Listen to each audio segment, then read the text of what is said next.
Happy Ending, Years Alone, Then Not, by Bakurakrazie. This story is based off of DeLimeVille's How Easy You Are to Need. Chapter 1. Helping establish yet another transformation nuzzle. That first full moon, he'd been surrounded by his humans. Dealing with the apparently greater than he could have thought misconceptions aside, it had been nice. Mostly. He hadn't paid much attention to it, of course, not with the "I'm a bigger idiot than I even knew" revelation, but there had been something missing, something off, something that could have been better. Over the next several months, and subsequent full moons, things changed. He could practically hear Patton's "You mean aside from your shifting?" joke, and resolved not to bring up that particular turn of phrase out loud. At least not around Logan, for his sake. He certainly shifted around the full moon, but it wasn't exactly a rare moment that he was found in his wolf form the other 3 weeks of the month. He didn't necessarily sleep while shifted, but when he did, one or more of his humans would join, cuddled around him, arm over his furry pelt like he was nothing more than a slightly oversized dog. But that was the rest of the time. Around the full moon was another story entirely.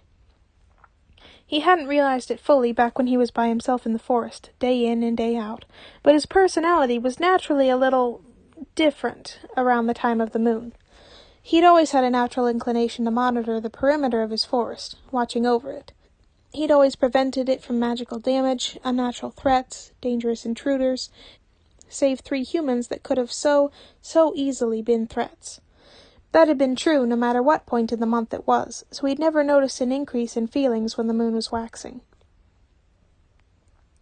Now, however, he'd noticed that he'd become a little more territorial. Or maybe a little more than a little more territorial. He'd been embarrassed when Logan had idly asked him about it one day, in between moons, but he secretly felt that he couldn't help himself. Especially after all they'd been through, back when he'd had those unbelievable beliefs. So it was now common that in the days leading up to the full moon, he'd give an extra lap or 2 around the forest. Mine. No one touches. Mine. Nobody hurts it. Nobody hurts them. Mine. Nothing comes between me and what's mine, mine, mine. His humans, meanwhile, would pile up in the big bed, able to fit all 4 of them with room to spare, and they would not cuddle up around Virgil. Instead, they arranged themselves all pressed together and allowed Virgil's big, fuzzy body to lie across all 3 of them as he snuggled into them. It was thus that Virgil found himself in bed on his back, a mockery of that first time he'd exposed his weak point to them, with Patton finally giving him belly rubs. He had to admit they really were quite nice. Patton was the only one of his humans that was ready for bed right now, but he was mostly able to push down the urge to worry about the others, mostly because he could still see them from his current position. He watched as they brushed their teeth, taking turns at the sink in the bathroom visible from the bedroom, and putting on their pajamas with the door closed. Virgil at least had enough sense that he didn't listen to the part of him that said he had to watch them get dressed. Privacy was privacy. But even if they had been willing to have him in the room with them, well, that was a layered issue anyway, and he'd get to dealing with that hopefully never. But now he enjoyed the belly rubs that Patton was so enthusiastically giving. The second that Logan came nearer to the bed, Virgil turned and jumped off, prompting a small yelp of surprise from Patton. He'd feel worse about that later, but he was too intent on circling around Logan, sniffing him to make sure everything was all right.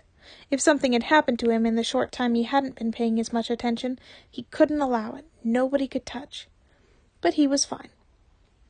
Virgil allowed himself to relax that much more, but not fully, until Roman was back too. He listened to Patton and Logan chatting idly, determining what their sleeping arrangements were, as Logan took off his glasses and other accessories. It wasn't long before Roman entered, and Virgil enthusiastically gave him the same once over, maybe thrice over, until he was satisfied.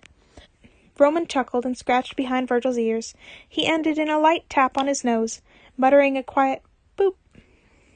Patton pulled down the covers beside himself invitingly, and Roman bowed, once to Virgil to excuse himself, and once to Patton. Logan and Virgil shared an eye roll, but he followed after him as he headed for the bed anyways. Roman climbed on, settling next to Patton, and Logan followed suit. Virgil finally jumped on top of them, delicately, if he bruised them, or scratched them, or made them bleed, and laid down with his head on Logan's chest. They exchanged good nights, Virgil doing the best that he could in this form, and they gradually fell asleep. At some point during the night, Virgil woke to the sensation of someone trying to get out from underneath him. Well, that was just unacceptable. He growled lowly, opening his eyes, and turned to see Patton trying to wriggle away from under his haunches. He growled again, and Patton frowned, not stopping his movements. "I'm sorry, Virg," he whispered, trying not to wake the others, "but I have to pee." Virgil just growled at him again. That meant he had to get up. Not allowed. Virgil had to be on top of him to protect him, and Patton had to be in the bed to be protected. "Virgil," he whined, "I've gotta go. Come on." Virgil shook his head back and forth once. Didn't he know that in the calm of the night was a dangerous time to be up and around alone? Patton sighed. "Okay. How about you walk me to the bathroom so you can watch over me?" How did he know that was what the problem was? Logan must have discussed his theories with them, and knowing Logan, his theories were probably dead on. He should be mortified. Instead, he was glad of the offer, even as he grumbled in apparent reluctance. He gently rose onto his legs, careful not to shift the mattress too much, and lightly jumped off the bed. Patton made a relieved noise as he joined Virgil on the floor, immediately heading toward the bathroom. They were halfway through the door, Virgil alert at his side, when they heard Roman shift and speak. They looked back at the bed. Cold. And that was all the warning that he gave before hefting Logan up and over onto his body like a living blanket. Logan yelped loudly, waking up immediately, and struggled for a moment until he was able to gauge what had happened. Roman, somehow still half asleep, eyes closed, shushed Logan, patting him on the face. He huffed and accepted his fate, relaxing slightly, before giving Virgil and Patton a defeated look. Patton was shaking with silent laughter, leaning against Virgil slightly for support. Virgil gave Logan a wolfy grin, nudging Patton until he was upright, and came behind him to guide him the rest of the way to the bathroom. He waited outside the door, Patton snickering, eventually tapering off as he did when he needed to. Virgil kept an eye and both ears out, listening for anything off, either in or outside the house. Soon he heard Patton call out that he was almost done, along with a flush and the sound of him washing his hands, before coming back out to Virgil. He gave him a few scratches around his ears before returning to the bedroom with him. They had to pause at the doorway again, to allow Patton to be overwhelmed by cute. Logan seemed to have fallen asleep as he was, on top of Roman. As they composed themselves and walked closer, Logan's eyes fluttered open. "Help," he implored, not looking all that urgent. Patton hid another snicker before getting back in bed, gently tapping Roman on the shoulder. "Ro." He attempted to peel off one of his arms wrapped around Logan. "Come on, Virgil's back. You can let him go now." He gave another tug, which seemed to wake him up enough to relax his grip, and Logan was able to escape back to his spot with a heavy sigh. Roman started frowning again, hand reaching over towards Patton, so Virgil took that moment to jump onto the bed, back to his position by Logan, and return to his protective sleep pose. Immediately he felt Roman relax, which prompted him to relax also, safety assured once more.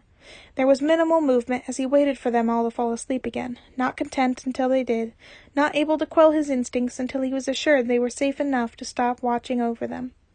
Maybe at some point they'd have to have a talk about it, or he'd be ashamed of it. Right now, though, as he felt Patton's arm swing over him, Roman clutching at his fur like a lifeline, and Logan cuddled up with his front paw between his arms, he didn't think they had much of a problem with it. In fact, he realized as he heard their breathing even out, it almost seemed as though they needed to watch out for him as much as he needed to watch out for them. He was asleep within the minute.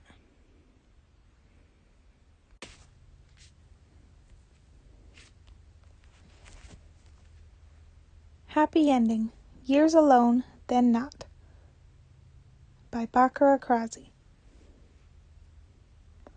Chapter 2. Hardly even yearning at this night.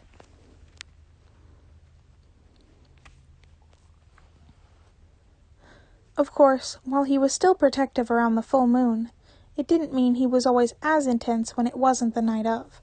Some of the nights surrounding it, while he still needed to watch over them, there was a little more leeway for fooling around and enjoying each other's company. Oftentimes, Patton and Roman would give him pets, scratches, and nuzzle him back as Virgil nuzzled their faces. Logan would scoff, rolling his eyes at the overt displays of affection, but when he believed the other two, and Virgil, were asleep, he'd stroke Virgil, looking at him with something close to reverence. Tonight they'd been in the same arrangement. Virgil had taken to giving an extra lap around the perimeter, moon closer to full than it had been the previous night. All this was fairly normal, which is why he was completely blindsided when he returned. He entered the house through the slightly ajar door which they left open for him, and he heard the distressing sounds of an argument coming from the bedroom. "Don't see why," Roman was yelling. "You said the same thing last time." "That is because the facts on it haven't changed, Roman, so my argument has remained the same, loath though you may be to admit it." "Oh, please, do you even know if it's relevant? It's not like werewolves have been greatly studied." Virgil's stomach turned. This was about him? Oh, no, this was his fault. He caused this. They were arguing about him. He swallowed and started to slowly trudge through the cabin, ears folded back and tail down. "And that is exactly why my point stands, unless you're implying that I am fabricating statements out of my own desires and claiming them as truth." What were they upset about? Were they upset at him? Was it something that he did? "Oh, no, Logan, I'd never imply something like that. I'm outright saying it." It was at this moment that Virgil entered the bedroom, Logan with his arms crossed, Roman pointing at him, both of them glaring at the other. Were they having second thoughts about everything? He whimpered. Immediately all heads turned towards him. Patton, who oddly seemed to have been watching them go back and forth with nothing more than fond exasperation, clasped his hands together in what Virgil recognized as a suppressed squeal. Logan and Roman both unfolded and relaxed into something that looked almost normal. "Ah." Logan adjusted his glasses. "Virgil, you've returned. Roman and I shall continue our discussion as we lock the doors." He gave him a nod as he and Roman left to do just that. Roman gave him a warm smile, reaching out to give him a pat on the head with a little ruffle to his fur before he headed out after Logan. The sounds of heated, whispered discussion carried throughout the house. Virgil turned towards Patton, who smiled at him. "Don't worry," he assured as he made grabby hands toward Virgil, who immediately went to him. "They were just fighting over who got to sleep by your head." Patton made a soft cooing noise as Virgil started leaning into him, petting him all around his face, and he relaxed a little bit. "You know," Patton whispered conspiratorially, "Logan said it's because Roman moves in his sleep too much, and that dogs sleep better on someone more stable." Virgil considered this, and that did feasibly sound like that could have been the argument based on what he heard. "But I think he just likes rubbing your nose." He scratched behind his now perked-up ears as he said it. Virgil gave a soft noise in agreement as he nodded, and Patton laughed. He heard the other two returning, and Patton stood up, waiting for him to follow as he headed toward the bed. Virgil broke into a slow trot as he realized his plan, and they managed to get situated, with Virgil laying his head on top of Patton, just as Logan and Roman stepped in. "Hey!" Roman sputtered. "This was supposed to be my night by his head." Logan merely strode past him, sighing as he rid himself of shoes and socks. "Sorry, Ro. We'll have a schedule set up after tonight. For now, just come on up here and let's get to bed." He patted the space beside him. Roman huffed, crossing his arms as he turned around. Virgil whined. Patton resumed his affection as he tried a different tactic. "Oh, no!" He put on a fake distress tone that nonetheless made Virgil tense up and look around for danger. "I'm being held captive by a vicious werewolf." Virgil calmed slightly and gave an amused snort beside himself. "Whatever shall I do? How shall I ever escape from his fearsome clutches?" He looked expectantly at Roman. He lasted about 3 seconds before he caved. "Fear not!" He pointed toward the sky, turning around in one smooth movement. "I shall rescue you from the fearsome beast." Virgil turned his head to meet Roman's eyes. "Grr," he blandly contributed. He couldn't help the way his tail thumped against the bed happily. Roman gasped, puffing himself up and looking pretty brave for someone wearing soft pajamas. "Fiend! How dare you take such a handsome prince hostage!" Logan swept past him, evidently finished getting ready, and shimmied his way into the bed, getting underneath Virgil's weight. Virgil stood on all fours to give him some room to adjust, which he did quickly. "Patton, my glasses, if you will." He plucked them off of his face and held them out to him to put on the bedside stand. Patton took off his own glasses and put them both folded up on the side. Virgil got up and turned around to face Roman. "Foul beast! You've taken a second handsome prince for your hoard, and you've blinded them!" Roman stomped over to the bed. "Where shall your reign of terror end?" "If he's a werewolf, why are you attributing qualities of a dragon to him?" Logan rolled his eyes again, but he couldn't quite hide the smile on his face. Virgil's tail was wagging heavily. "Fear not, handsome, brave princes! This handsome, brave prince/knight is here to save you from your captor!" He leapt forward toward the bed to grab a pillow, holding it in his hands threateningly above Virgil. And that is when Virgil launched his attack.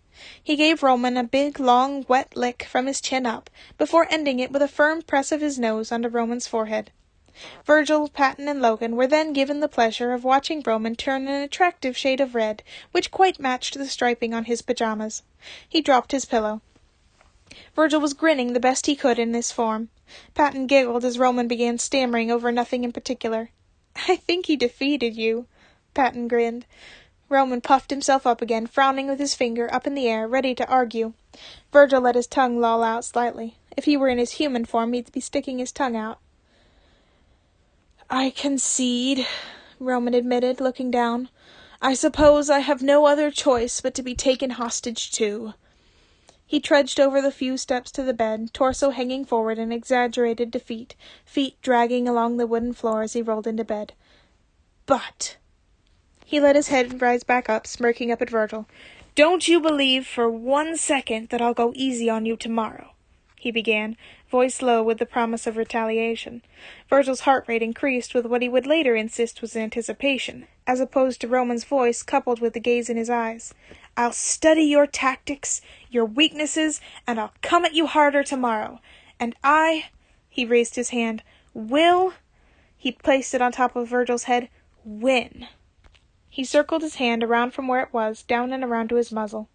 Fortunately, his wholly embarrassing reaction was interrupted by Logan clearing his throat, wearing a highly amused expression. "That being settled, perhaps we can go to sleep?" He raised an eyebrow at the two of them. Unfortunately, the line of sight they had when looking at him gave a great view of Patton getting assaulted by a heavily wagging tail. He seemed not to mind it, at least. Roman graciously said nothing about it as he finally clambered into bed, smug grin on his face as he bounced on the mattress, settling in. Virgil quickly turned around and plopped back down, shielding the three of them. Patton idly wiped the fur from his face, spitting out a few hairs from his mouth. Once he'd managed to calm his tail down enough that he wasn't hitting Roman, he laid his head down on Patton's chest. He felt the other settle. Patton gave a contented sigh as he snuggled in deeper. Everything was as it should be. Except— "My pillow's on the floor!" Roman complained. "I dropped it when Virgil retaliated." "Don't you mean retaliated?" "And I didn't pick it back up when I got into bed," Roman finished, not even reacting to Patton's interruption. "So just pick it back up," Logan huffed. "Surely you can reach the floor if you angle your body correctly." There was a semi-long pause, after which Roman mumbled to himself so quietly that even Virgil's hearing couldn't pick it up. "Care to repeat that?" "I'm warm, and I'm comfy, and I don't want to move," he spoke softly, barely loud enough for Patton to hear, and Virgil heard him shift the blankets over his face. Logan sighed and grabbed the pillow between himself and Patton. "You may use this one, as Virgil won't be using it tonight." "Ah, thank you, I'll—" Thwap! And then the rest of what he said was muffled into the soft fluff of a pillow. Logan turned over, smile almost audible in his voice as he bade Roman pleasant dreams. Roman arranged the pillow under his head. "Nothing but a gentle night to you, Patton. Sleep well, Wolfgang Amadeus Mozart. Logan, you're dead to me." Patton tried to hide a giggle. "But good night, fair fusspot." "To you as well, Roman." "Good night, Patton, Virgil." In his tired state, he let his arm drift forward, leaning against Virgil's jaw, a slight pressure. "Good night, Lo." Patton patted Logan's shoulder. "Good night, Ro. I'm sure you'll defeat Virgil tomorrow." He ruffled Roman's hair as best as he could from the angle. "Good night, Virgil. Thanks for—" He stroked his thumb over the top of his head. "Keeping us safe and warm." Virgil nuzzled his nose over his forehead in response until he slipped back completely under the covers. Virgil, for his part, couldn't respond to their well wishes in kind, due to his current lack of human vocal cords, but he settled onto them that little bit more, hoping that would be enough to convey his meaning. As he felt their bodies through the quilts and his fur, he fell into an easy sleep. This is the end of Happy Ending, Years Alone, Then Not, by Bakurakrazie, based off of D. Limeful's How Easy You Are to Need. The link to the fic will be in the description, as well as a link to mine and the author's Tumblr. Thanks for listening!